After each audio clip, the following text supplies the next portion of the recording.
Good afternoon from Sacred Space at Titania's Realm. It's 1:28 p.m. on the 7th of November 2023. So I was wanting to share with you today's readings of even date. So here's a picture from November, 7th of November 2022. Very annoyed Beauregard because he didn't like the puppy Ratsy. And he was a cutie, but he could be a bit, he didn't like cameras being in his face. And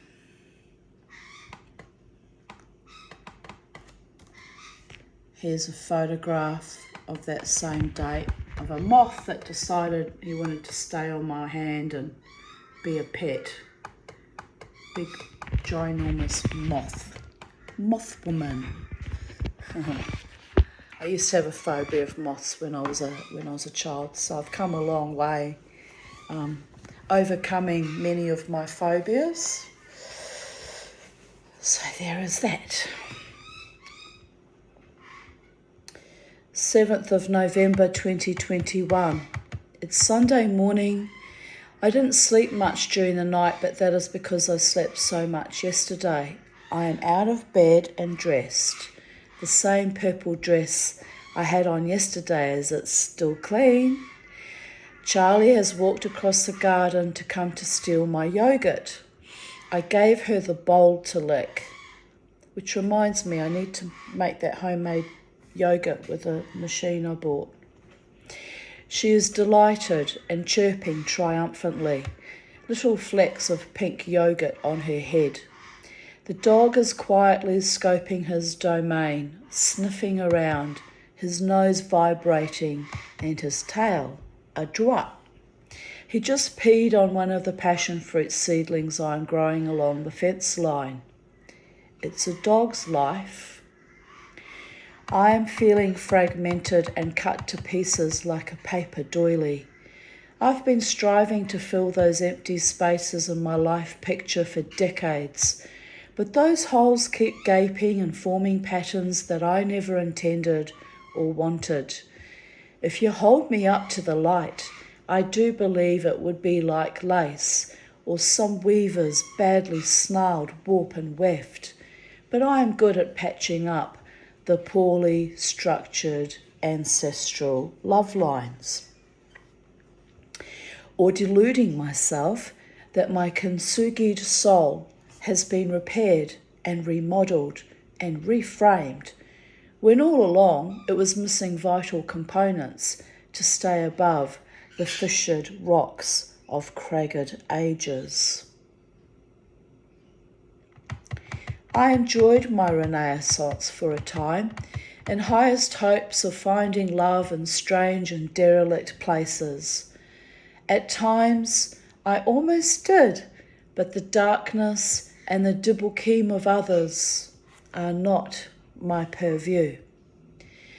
So the love seeped like a shrapnelled colander into the great oceans of grief and cumulative trauma, and I let it puddle about there. The oceanic, watery, subterranean depths hold great healing, if only you can learn to swim without air under the seas of your own dissolute despair. I gather in the salt waters of my own lack of love, of solid partnership, of half-eaten, poorly digested, integral survival, and glare into the cup half full, but also half empty. Not my cup of tea, but I drank it anyway. The elixir of life seeping down my esophagus, burning its way into my stomach, churning bright and fluorescent, then swilling through my intestines and then bladder. Gulp, splosh, swish. A storm in a teacup. tea for two, but not for me and you. The Mad Hatter had the White Rabbit by his foot again, and he slips between dimensions, out of time as he is late. And my dates are swirling past in ever-increasing intensity, and eons are reflected behind my eyes. If only you could see me and feel my aged spirit seeking to revive herself just one more time in this incarnation before the requisite decline. The unflowering of the fecund love that was, laying wrinkled, mottled, and fly-blown, unloved, dishonoured, unwanted. Excuse me. A Godot-esque parody, a metamorphosis, a cockroach that survives only because it never really understood it was a cockroach, but the triggered blast their insanity on the megaphone or microphone anyway, and the stoic laugh when we really should cry. But we were younger then, still in denial, still full of hope. The sacred trust in future selves we never knew we would meet, or that we would have to trust more than any god's trickster or fool. Life. L'chaim. What a crock of shit. But eat me, little one. I am eternity in the blink of an all-seeing, unblinking, unyielding eye. The eye of the storm. The new winds that breathe the same old fates. The human condition on its way to perdition. Shut up, you bloodless, depressed cur. I want the Mad Hatter back. At least he signifies hope, in the midst of destruction. Painting the roses red and singing little ditties of nonsense. Listen here, Tanya Schmuck. Don't you know you can't make sense out of nonsense? But in the darkness, the people bowed and prayed to their neon gods they made, and there was light, and it was electric and transmogrified and meted out for an exorbitant fee. And all that energy that was always our birthright and meant to be free got swallowed up by coal and gas to feed our homes and our cars. So we could drive across town and call it freedom. The earth ached and writhed and fissured and fractured beneath the weight of humans who poisoned and raped her and cut open her belly to digest her children, who were never meant to see the light of day or be exploited. Titans of old clash their knives and gnash their teeth, ready to burst forth from the bowels of the earth like seeping diarrhea. But a little birdie has climbed onto my shoulder, yelling into my ear, "Hello, hello." All is well and all is safe in your sacred space garden. Love from the feathery ones who fly the skies and see all. Hello! Come as you are, as a true love, as a friend, as I hoped you would be. I wax impatient, time is fleeting, and I watch it flow from beneath my toes like a tinkling, sparkling stream, never touching the same moment twice. There are things that were taken from me that I can never get back. They are not material, but spiritual. I reach to the skies and I whistle them back to me. Courage, adulation, loyalty, affection, companionship, respect, love. It's for my bird and the garden that sings to the great mother lying so deep and forgotten, sacred space and sacred trust, to regenerate again and again for yet another season, with or without me, and so it begins.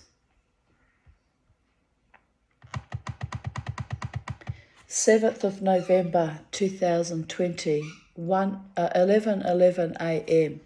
Make-A-Wish smiley face.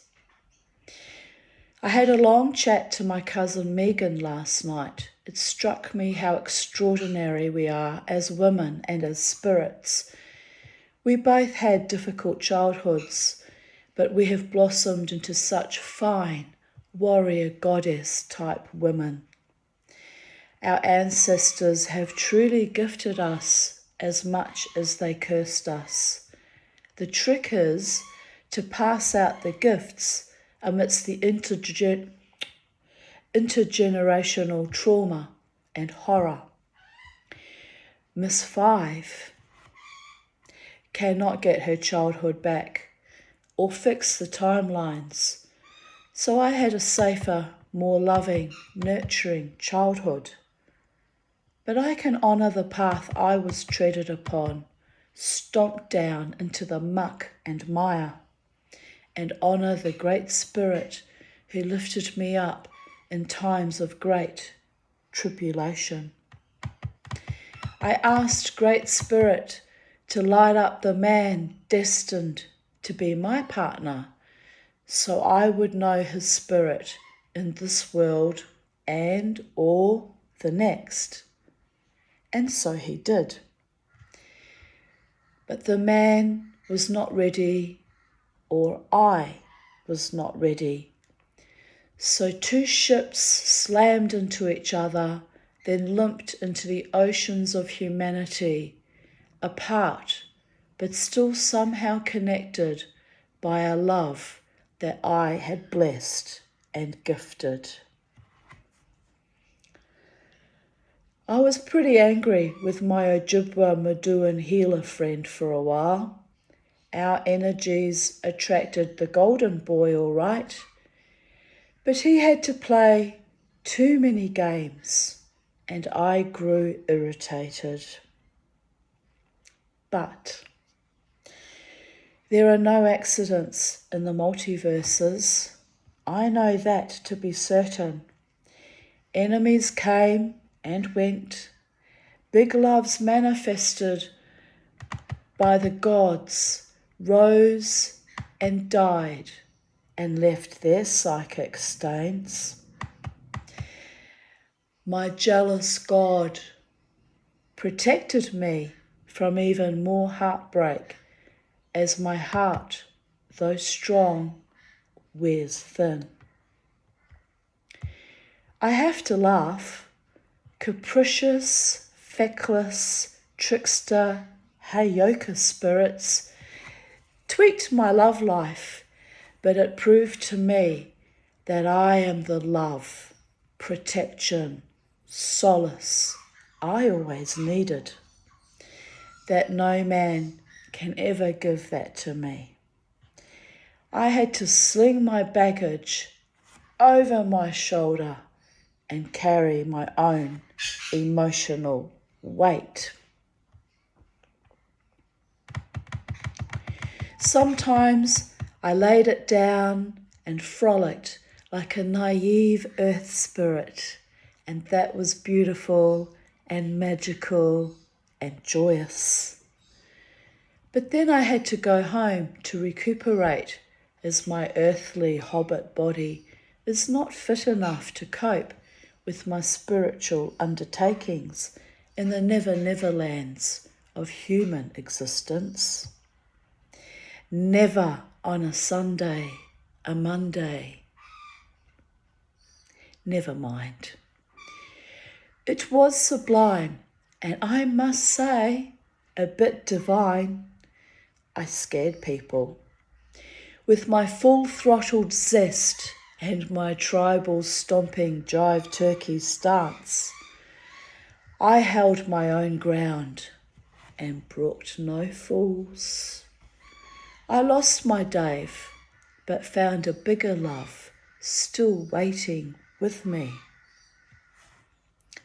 The Tanya. Such is life.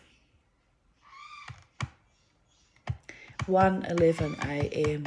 Lila Tov. Good night. The 11's synchronous numbers are signs when I'm having a particularly spiritual day. 7th of November 2019, watching Outlander Season 4, feeling happy. My ancient Scottish ancestors calling people home to me. Fellow Scotsmen. It's very strange. The last few years I've been surrounded by many Scottish people who love me, of Scottish or Viking ancestry, Irish too. My paternal line that I rejected for decades because my father was such a maniac, but my paternal line, my ancient ancestors calling me home, right? Calling me to my home where I am loved, where I am blessed, where I am accepted, and where I am protected, where I am cared for, and where I am treated with the utmost, greatest honour and integrity and loyalty and fidelity. My ancestors are powerful beyond all paradigms in this world and in the next, for eternity.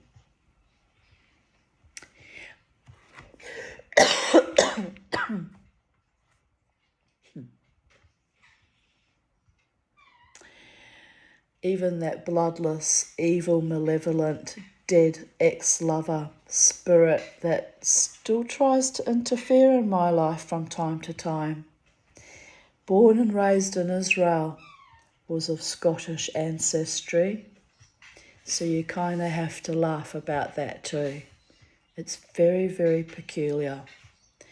But I was not aware that it was back 23 years ago, 25 years ago when I met him, that was the soul connection, the ancestors tweaking my spirit, building me up buttercup, recreating me from ground zeros of the worst obliteration, almost as bad as being in an actual ground zero like the bottom of the Twin Towers or some horrific bombing somewhere. That's been my life, people, in peacetime, having to pull myself together and rebuild myself time and time and time again. Spiritually, mentally, physically shot to pieces too many times. So it's why I'm a little bit strange, a little bit unusual, a little bit mystifying, a little bit magical, but powerful. I had a lovely morning with Belinda Daniels, and Beauregard was excited to hang out with Darth.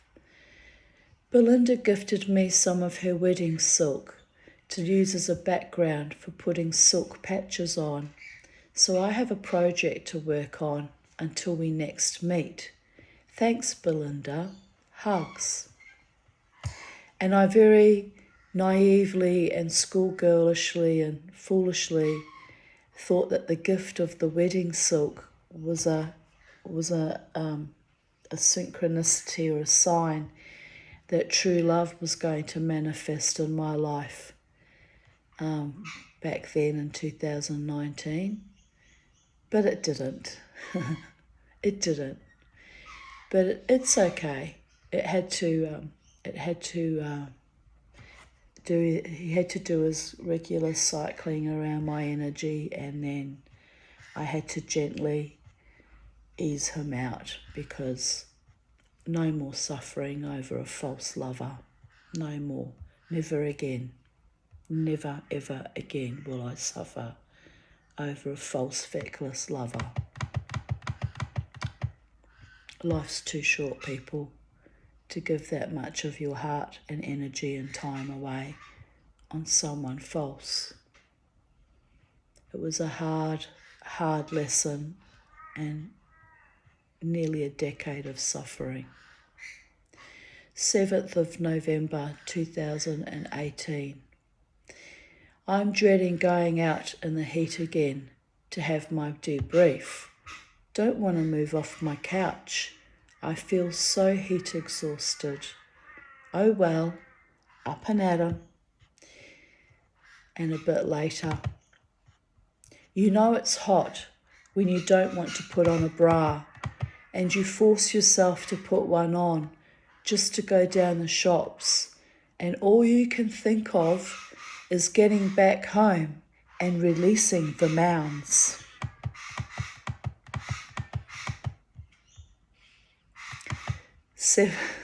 You have to laugh. 7th of November 2017. Charlie's playing in her cage. Still feeling unwell tonight. The TMJ joint has calmed down, but I have a sore throat and have been feeling woozy most of the day. I suspect the endome and endep are flushing out of my system. My arm is aching and bones in the right foot. Blah. I had a lovely time getting my hair done. Went in to pay my GP. Bought myself some chocolate on sale for my chocolate stash, which I shall have to keep precious for cases of emergency, like when I need to comfort my bratty, annoying inner child, Miss 5, who will never give up on her life goals. I made a nice dinner, Charlie, of chicken chips with salad, a huge woofy serving. So I am well satiated. This illness has been strange in that instead of losing my appetite, I have eaten with even more gusto than ever. Galloping gourmandizing with a severely impaired jaw. Oh, the irony. Tally-ho, me hearties. I shall go down in a blaze of glory with a very well-fed gut, like all berserker women. Smiley face.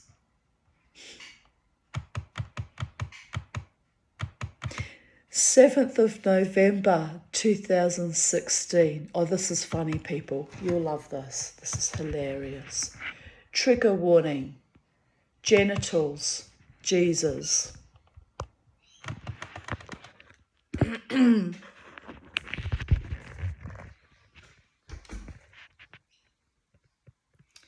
Very unusual orange segment.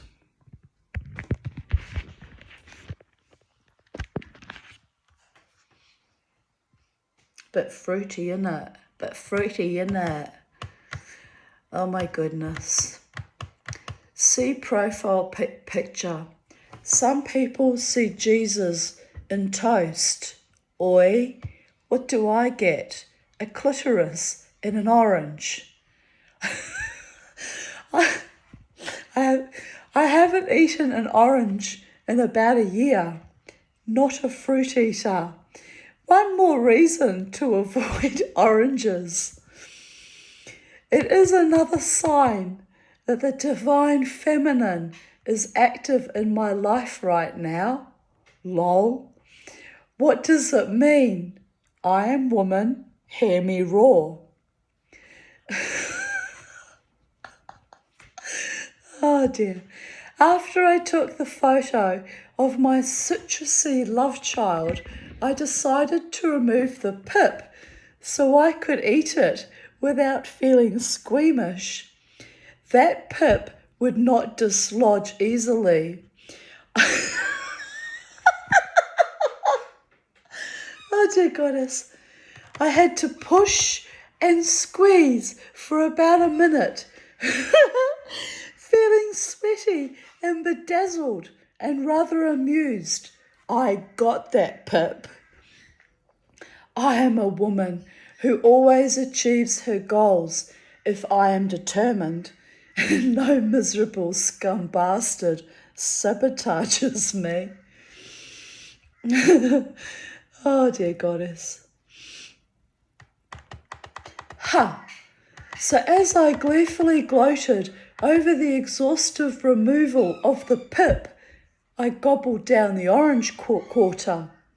Only later, while laughingly telling the tale of my orange, that I realised I should have preserved it, framed it, sold it to the Brisbane Art Gallery or global feminist or LGBTIQ communities. I could have made $1 million from that orange. Ha ha, or not. My darling Nige says it's the psychic vagina. Talk to the lips, honey. Ha ha ha. Cheers. Thanks a lot. And to be mischievous, because I've got a very wicked sense of humour at times, I sent the photo of that orange segment to my ex-lover Dave and asked him if he could find it. Anyway, it was hilarious, but I don't think he got my sense of humour. I really don't. It's probably why, we were two ships that slammed and then sunk in the night. Oh, but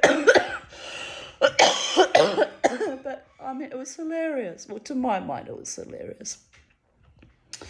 I am glad I took a photo of the beautiful rose yesterday. Today it has been chomped by a possum. It also ate several other rosebuds and half of my grape leaves. I need to put out some stinky toilet blocks to try to deter them. I need to move to Byron. Oh, dear goddess, do I need to move to Byron? If I ever win a lotto, you'll find me there on Watergoes Beach or Belongil Beach or Main Beach or any beach in Byron will do, honey. Oh, dear goddess, the things that have been robbed from me in life by malfeasant, bloodless dogs. Well, it's too late to cut off all their heads, but consider yourselves headless horsemen of the apocalypse. You owe me big time, all of you. Anyway, what can I do? It is what it is. I need to move to Byron, need to recalibrate my life, get free of past and current abusers. No money. Fuck. But I will start accepting the opportunities that the universe sends my way. Be open to miracles. Not much else I can do except ride this transitioning, rebirthing, orgasmic, cataclysmic wave and see where I get vomited out next. Now, what year was that again? I've forgotten. The orange, the clitoris and the orange and the cravings for Byron. 2016. And here we are, 2023, still dreaming of Byron, still waiting for my ship to come in, and still waiting for my true lover man, whoever they might be in the future, to get their shit together and land on my beach. A safe landing, hopefully, so we can float in the cool, gentle, rippling waters of the oceanic tides, floating in bliss and in truest, deepest, most loyal, faithful, adoring love, right? Because I'm done being vomited at every turn by bloodless dogs who didn't have my back. I'm done, really done. Done. And I'd be dusted if I bothered to do the dusting, which I was actually fantasizing about doing today. Well, that hasn't happened, has it? I'm still not very well, so I'll cut myself some slack. Remember what Quentin Crisp says, after 4 years, the dust doesn't get any worse. 7th of November, 2015, 9:56 p.m. I have had a very busy day all night. Did gardening for hours, then reshaped the perch for the silkies who are now using it. Came inside and threw out heaps of old wine bottles. I'm wondering why I had so many wine, because I don't drink a lot of wine. I must have been collecting them for some art project. Put my tomato, barbecue and sweet chili sauces into old Jack Daniel's bottles. It looks much nicer. Glass is better than seeping in plastic for weeks. Threw out more old jars under the kitchen bench. The kitchen still feels cluttered. I have cleaned the shelves in the fridge. Stripped sheets off the bed, washed them, replaced bedding with clean sheets. I even threw out 2 latex pillows that I realised suddenly I bought 20 years ago after I left Michael. They were very expensive, but I think it is okay to let go. 20 years is a lot of sweat and tears. So I have nice new pillows that are European that I never slept on to use instead. I bought them for decoration, but used them this week, and being feather and down, they are snuggly as well. I have to wash my feather mattress topper in the bath tomorrow. Slowly getting sorted. No, Lynn, I have yet to wash the floors, but I did scrub the loo. Next epic task will be washing down all the wood furniture which is smothered in inches of dust. Quentin Crisp lies. He was lovely though. It doesn't get any worse after 6 months, but it does settle into a thick sludge, laughing my ass off. Anyway, the kitchen feels lighter, just getting rid of the bottles.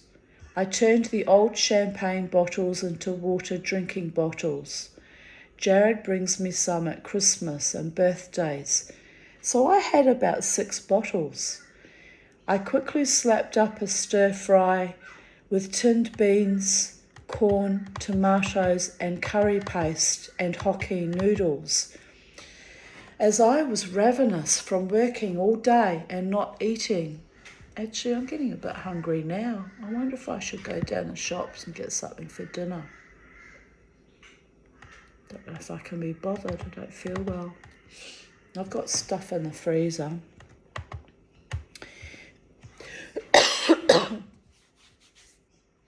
I might have a shower now and see what is happening at the casino for a few hours. I am exhausted, but hell, it's Saturday. My feet still hurt from last night. Doc Martens tonight, methinks. So that was back in the days when I used to dance 2 nights of the weekend, which was intense and a little bit too much for me. 4:13 a.m, home from a lovely night out dancing.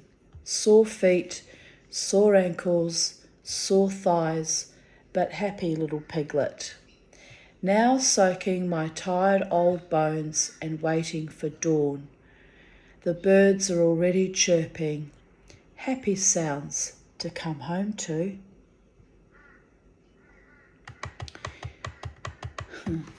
7th of November 2014.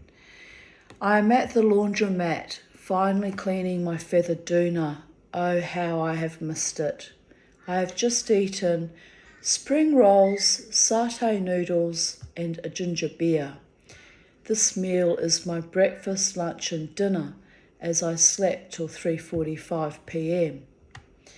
I had one very pissed off rooster who periodically crowed during the day. As soon as I took him outside and let the girls out, he humped his mother and attacked my legs a couple of times to show us all who was boss. My little cock supreme. Tell him he is dreaming. He is only the boss if I let him be. 1:45 a.m, in bed with Penny and some delicious marzipan from Aldi and Facebook, and wow, man, I forgot to sleep.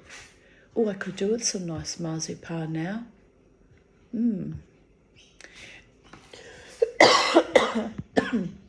I just serenaded the possum on my tree outside my front door. I have a new stalker. This time not the crazy Romanian, but a neighbour further down from my house.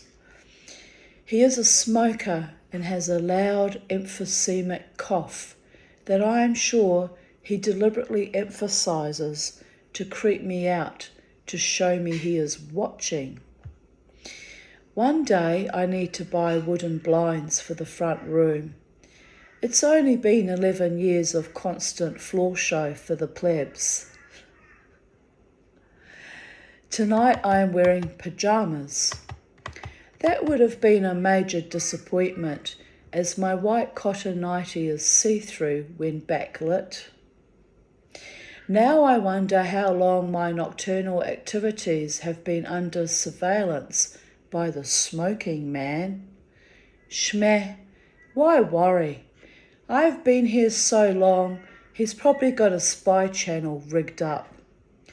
Meanwhile, Pos and I had a decent chat, and we promised to enjoy tomorrow night's moon. I must buy her some apples. It is a beautiful night after the storm. I am reading Stalking the Soul about the effects of emotional abuse, which my doctor recommended to me last Wednesday. It is very confronting given my recent experiences at the pub and how the company backed up the abuser. The book talks about the complicity of the group consciousness by either disinterest, cowardice, or aggression. It just confirms my decision that I will always be othered for being an intelligent, vibrant, eccentric individual in the society. I will have to find a new spot where I am welcomed, respected, and validated. And so it is, and so it is, right now in the space-time continuum at the Brooklyn Standard. Which the irony of that was when I first got married to my husband and moved into his little 3-bedroom duplex house, duplex apartment. It was in Brooklyn,